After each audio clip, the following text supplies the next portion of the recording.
Hey masters, if you're interested in understand how you can automate the test scenarios, for example, if you want to click on a checkbox, make sure that the click is working correctly and the text is, the text that you're expecting, you're gonna understand how to do it with Playwright and Python, right? Also, you're gonna have another scenario, for example, when you click or when you double click in the UI, how you can do those actions and how you can get this text. You're gonna understand how you can do it as well.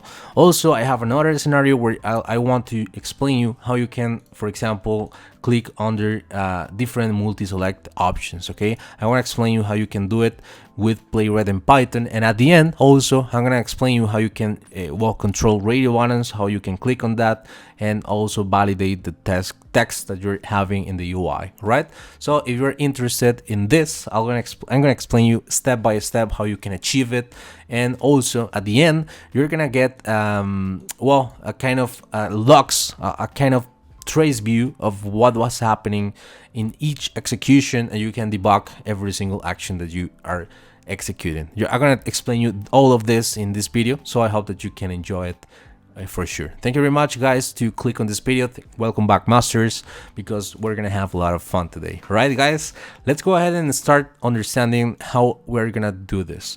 I'm gonna explain the structure of this test case at the beginning. The rest of the scenarios have the same structure, so I want to go step by step at the first. Okay, so let me explain you. We're gonna need a couple of imports at the beginning of the test scenario, or the test script. Actually, we're gonna need as async IO, the library, in order to run Playwright in asynchronous mode using Python. All right, then we're gonna need the async Playwright API. All right, and also the expect library, which is the one that we use to assert or validate that the results are fine or not. Okay, I'm gonna explain you how it works in a few seconds. Then as soon as you have those imports ready and working in your script, we're gonna need to declare a kind of a function here. We're gonna name this main. In this particular case, you can of course change the main function name over here, but in this case it's going to be main, and as you can see, we have the prefix async at the beginning of this. All right, then I'll be using the async Playwright import that we used in the line number 3 right over here, and we're gonna be using or referencing this by the name of P. That's basically what is happening over here. All right, and then I'll be using 3 variables to create a page browser that we can use to navigate over the UI of our website. All right, so for example, the first variable is going to be the browser. All right, and this browser variable is going to be containing, right, basically the P instance, which is the async Playwright over here, and we're going to be using Chromium. We're going to be launching the web browser in headless mode false. Why is this parameter? Because if we don't send this, it is going to be executed in headless mode, and it means that we are not going to see anything in the UI. It is going to be happening in the background, basically.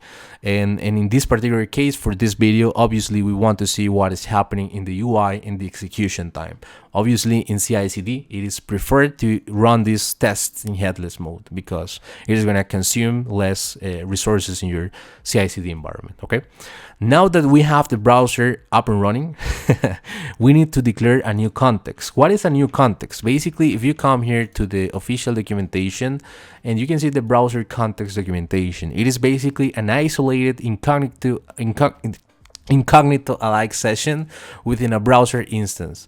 And as you can see, browser contexts are fast and cheap to create, and they recommend running each test scenario in its own new browser context. That's why it is important to have this. And also, why is this important? Because if you create a context, you can start a tracing. Basically, the tracing is going to be a kind of a log file at the end of the execution with every single screenshot, snapshot, and log and network action that was happening in the middle of the execution. You're gonna notice that, and you're gonna understand and love that at the end of this video. Okay, now that you have this tracing function start with some parameters over here like screenshots in true, snapshots in true, and sources in true, you're gonna notice that I'll be creating creating a page variable, and I'll be using the context that we just created before, right? I'll be using the function new page, and that's basically all that we need, because the page is the one that we need to start manipulating the browser actions and the assertions itself, right? So as soon as you have declared all these variables over here and starting the tracing start, you're gonna need to, well, in my case, I wanted to set the viewport size because I wanted to have a kind of wide open a window over here so you can see it perfectly. And then what I did was using the command page.go-to, so I can go to the website that I want to go. Basically, I want to visit this particular website over here, which is demoqa/checkbox, and I want to click on this button or this checkbox, I'm sorry. So I needed to come and visit this website, and that's basically what is happening in this particular script. Okay, now that I am here and I have used this command go-to, I want to go and do some actions. So I'll be using the command page.check, all right? And as you can see, I'll be using this selector. So I'm gonna copy this selector, I'm gonna come here to my website, I'll be inspecting the DOM, and I'll be finding with Control F the selector that I have here, all right? And as you can see, basically I'm specifying or targeting the label over here, because the label is the whole checkbox. If you notice, I'm not clicking on the input itself. If I click on the E, it is gonna be checked as well. So I'm specifying and targeting the label over here, okay? Now that it is working correctly and we notice that this is the correct selector, and I want to explain you very quick what is happening with this selector. I'm targeting the label. As you can see, this is the label HTML tag, and I'll be looking for the for attribute on this HTML selector using for within this square brackets.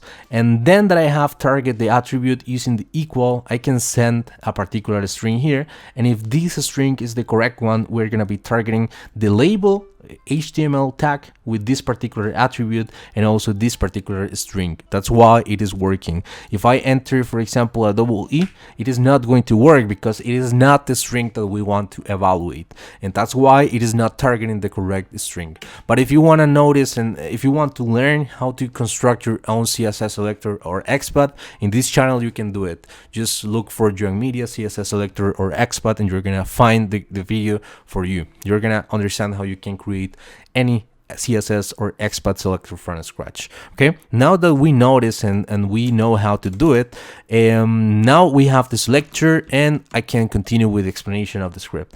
Now that I have checked or actually performed the check action over here, I want to take a screenshot just to show you that it is working correctly. And now I'll be using a couple of assertions. Okay, take a look of this one in the line 18. I'll be checking if the page, all right, and I'll be using the function is checked, all right? And the only thing that we have to send over here is the selector, the label, right, which is basically the checkbox itself. And then I'll be checking if it is true. If it is false, if it is not checked correctly, it is gonna be failing, all right? That's important. And also, if you notice, if I come here to the UI, if I click on this button, you're gonna notice that I have kind of text over here, and the reason is because when I click on the main checkbox, I have checked a lot of documents and folders under the main folder, right? And it is telling me that I have, well, it is working. All the checkboxes under home is working as expected, and that's why it is telling me by a string that these are all the folders and files that were selected with my click. So I can get all this text and make sure that the string is correct. How I can do it? Basically, you have to come here, use and you need to use the expect function, which is the one that we imported in line number 3, right? And I'll be looking for the result selector. Let me show you this. I'm going to come here. I'm gonna open again the inspector, and I'll be looking for result. And as you can see, basically I have a div with the ID result, and if you remember or if you know how to locate an element in an HTML file, you need to use the number symbol at the beginning to represent the ID. And then you have to send the value of the proper ID to target the div that you want to get. So as soon as you have done this, and if you check the code over here, what I'm doing is basically awaiting and expect that this particular div have the text that I want. So I'm just sending the string that I want to validate when it is when the click was done correctly. And then at the end, in the line 21, you can see that I'm stopping the tracing because I don't want to I don't want to left the process open, and also I'm closing the browser function over here. Now I'm just finishing the whole execution of this script correctly. And then in the line number 25, you can see that I am using the async IO import that I did in the line number 2, and I'm using the function run, and inside of run I'm just sending the function main. In this particular case is the name that I provided, right? And it is going to be running our asynchronous code using async await as expected. And that's it. You're gonna notice that this is the basic structure. I'll be importing some stuff. I'll be declaring some variables to be capable to create a page instance and do some actions. And at the end, I'll be tracing, or actually stopping the tracing and closing the browser instance in the UI. That's basically it. All right. So I'm gonna explain you how you can run this. Okay. I'm gonna save the changes over here, and the way to run this is basically using the command Python. Okay, I'm sorry, I don't know how to write Python, and then provide the name that you want to use to execute your script. In this particular case, you can see that my file is checkboxes.py, but also notice that it is under my inputs folder. That's the main folder that I need to target. So I'm gonna be looking for inputs. Now that I have targeted the folder, the parent folder, I need to send the checkboxes.py, which is the script name, and you're gonna notice that it is gonna open an instance of our browser in without headless mode. So we saw the execution of the script, and now it is basically working. You can see that under the screenshots folder, I do have this screenshot, which is proving us that it is working correctly. But if you don't believe me, I'm gonna explain you how you can check the trace view, so you can see all the actions that was happening in the script running execution. Okay, so how you can do it is basically use the command playwright show, show trace, and then you have to provide the place and the name of the file that you have created. If you check in my function in the line number 21, I decided to have the tracing logs under a logs folder over here, and also I have the trace.zip name over here. So I decided to have the trace logs in this particular path. Obviously it can change, and you have to take care of that and point to the path that you need to show the tracing, basically. Okay, so I'm gonna use this command, and you're gonna notice that it is opening me a trace viewer. All right, and you can see that every single action that I have here is representing every single line of code that I have in my script. Okay, and you can see that, for example, when I use the command page.goto, we have some logs over here, the call function. Here we have the parameter, the URL that I just sent. Here we have the log of that particular action. Also in the console, you can see the console logs that we have in the moment when I was executing this script. Also the network requests that was happening in this particular moment, and also the source, the line of the code that that was executed at this particular moment, which was await page go to, and the website basically demoqa/checkbox. Okay, and that's fine. So for example, when I provide, or actually did the function page.check, you can see in the call basically the logs, right? And you can see that it was an interesting process, because it was waiting for the selector label and all the selector string.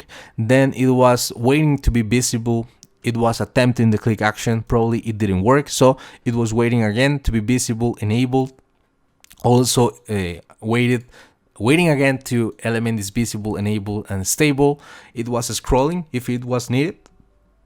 And then when the selector was stable and working fine, it was performing the click action as expected, and that's working perfectly. Also, you have a couple of buttons here. You can see the action right now, what was happening before, right? You can see that it wasn't selected over here, but as soon as it was clicked or checked, we have the text over here and the selection working perfectly. Then we have the screenshot, then we have the assertions, and everything is working fine and correctly. And that's basically how you can get some tracing results, some logs of your execution working perfectly. Okay, so now that you understand how I did the checkboxes, I think that we can go smoothly with the other examples. For example, I'm gonna explain you how you can, for example, check this scenario where we have a click button, we have a text over here, and also when I perform a double click, okay, there it is. And we have a couple of text here, right? You have done a dynamic click, which is basically a click me, and double click, it is going to represent or it is going to display this particular text, which is you have done a double click. And that's it, guys. I'm going to explain you how you can do it with Playwright and Python. You can see that I'm importing the same structure. I'm using the same instances of variables over here, but the action changes a bit, right? For example, in the page that go to, I'm going to the buttons path of this particular website. If you remember, well, obviously it was checkbox in the past and now it is buttons. And also the actions changes a bit. Also, I changed the way that I was working with the locators. So for example, now I am creating an instance of or a variable named button over here, right? And I'm using the function page.locator to select the selector that I want. However, here we have an nth function that you probably don't know. Let me explain you what is happening here. I am targeting every single element that has the text click me in the DOM right now, okay? Let me show you this. If I inspect these buttons, right, you're gonna notice that it has click me even if it is double, right, or right click, because basically, well, we're targeting all the elements that we that have click me inside of the string, right? So in order to target the correct button, we're gonna have for example, when I target the selector with this particular text, it is gonna return a collection of elements. We're gonna have 3 of them, okay? So in order to get, for example, the click me button, I need to target the number 2 element because it is an array. This is the 0 position, this is the 1 position, and this is the 2nd position, okay? The 1st and the 2nd position. So I am using the function nth, and here we have the number 2 referencing the number 2 element in the array position. Basically, that's how it works, and that's why I'm using this strategy to get this particular element. But of course you can use another element and so on, but I just wanted to give you context of how you can use the nth function to target a particular selector. That's fine, right? Then I just provided performed a click method to click on the button itself, and then using the assertion expect, looking for the dynamic click message over here. If we look for this in the DOM, you're gonna notice that this is going to be, if I click on this, okay, you're gonna notice that you have done a dynamic click. And also when I perform a double click like this one, right, notice that when I wanted to perform the double click, I am changing the position from 2 to 1 to 0, because this is the 0 button, the 0 position. I know it is the first one in our mind, but we have to think about this like an array. Okay, and then we are just checking that the text that we have in the UI is the correct one based on the selector that we're passing. In this particular assertion, we're looking for the element dynamic click message, and then we're looking for the double click message. Okay, and if I run this, you're gonna notice that it is gonna work. Okay, I'm gonna run Python inputs, and then if I'm not wrong, this is the clicks.py, right? you're gonna notice that it's gonna work. It is opening the buttons window, okay? And there it is. If I check the logs, let me show you this. You can see that, well, we have done a click in this button at the beginning. In the 0 position, you can see the NTH working here as expected. The before action, there was no click. And then in the after, we have the click done. And here we have the text. So the assertion is working correctly. You can see that it is targeting the text over here and checking that the text is the one that we wanted, right? So you can see here the returning value, the matches is true. That's what we wanted to check, right? And the same stuff for the double click. You can see that it was targeting the position number 0 in the array of elements. And if I click on that particular element or perform a double click, well, it was going to work in the after snapshot over here. You can see that we have a string here named you have done and double click with that particular text. And well, the assertion is working fine as expected, and we are doing a great job with this script. Of course, guys, I'm sorry, I closed this. I closed Visual Studio Code. Of course, I'm not using a design pattern or yeah, you know, right? For example, page object model or other creational patterns to structure the code, because I wanted to, well, present you some demo examples, well, with, well, because you can grab this this code and encapsulate if you want to. I just wanted to give you the scenarios with all the implications, and then we can start, well, manipulating the code and well, use it in different ways, of course, okay? So let's continue with options. Now we have options and radio buttons and scenario spending. I want to explain you how you can come here, for example, this select menu page and multiple select this, or actually select, for example, Volvo, Opel, and Audi, just to give you an example, how you can perform this kind of actions with Playwright and Python, okay? So let's go ahead and do it. I do have these options.py script over here. As you can see, we have the same structure, but now the only change is that instead of using check or click, for example, I'll be using the command select option, okay? And as you can see, I'm sending a couple of parameters over here, okay? The first one is going to be the selector that where is the select. I'm going to show you right away what is happening. And also at the second parameter, we have an array, and these are the options that I want to select when this is going to be executed, okay?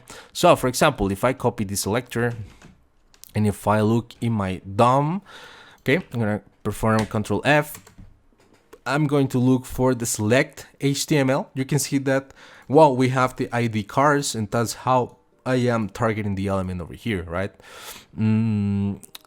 You can see that I'm selecting basically the select HTML element, right? And then I'm just sending the values that I want to select just by the value that we have over here, okay? So in this case, I'm selecting the Volvo, this one, I'm selecting SAP, this one, and I'm selecting Audi, this one. So we should have this same scenario automated when I perform the script. So let's go ahead and check if it works correctly or not. So I'm gonna just execute the script. I'm sorry, the script options.py. There it is. It is gonna work. It is gonna open the browser. It is gonna select the options that we need.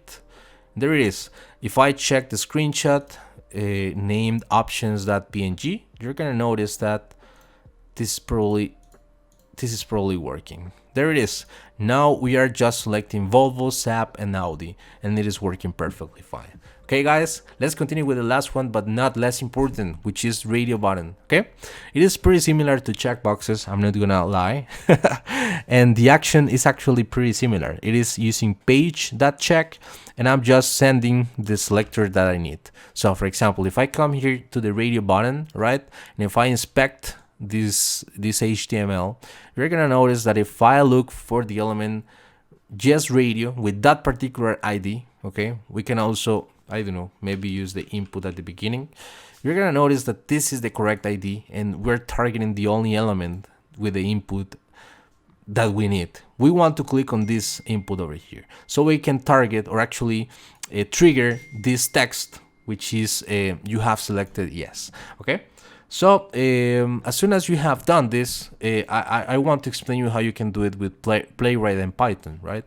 Well, you have to come here in the actions part and use the same structure as we did with checkboxes. Page check, all right, send the first parameter, the selector, and then I needed to use the force through, because if I don't send this parameter, there was some HTML in front of this yes input, okay? And okay, so I needed this option in as a parameter, so it works correctly. And then, well, the assertions are kind of similar, right? I needed to check if the yes radio input is true. If it is not checked or actually clicked, it is not going to work, and we're going to have an assertion failure. And also I wanted to check that the text under this class, which is this one, let me show you. I'm going to inspect this, and if I look for this element, it is going to be targeting to this yes string over here, okay? And as soon as I have done this, I needed to check to have text is yes, and then I just stop the tracing function, so I can get the logs at the end of the execution, okay? So I'm going to come here, I'm going to just execute the last script over here, which is options, if I'm not wrong, or no, it is input, right? Text input. No, let me see, what is this? Radio button, yeah, radio button.py. You're gonna notice that it is gonna work. It is running right now, and it is gonna click on yes, and it is working. If we want to prove that it is working correctly, I need to open the trace, okay? And you're gonna notice that here it is clicking on yes. Here we have the before, and then here we have the after. Then we have the assertion here working, and the text yes is working as expected too. So guys, I hope that you enjoyed this video. As you can see, Playwright is funny, Python is funny, and hopefully if you support this series of videos, I can continue creating more content for you free, which is very important. Thank you guys, thank you for your support. Please hit on the like button, it is a lot of support to me, and if it is possible, please leave a comment. It is going to help the video to, well, reach more audience and more people that needs that kind of material. So guys, thank you very much for every single automation engineer that watches this video, and if you are not automation engineer, also thank you very much. Bye bye guys.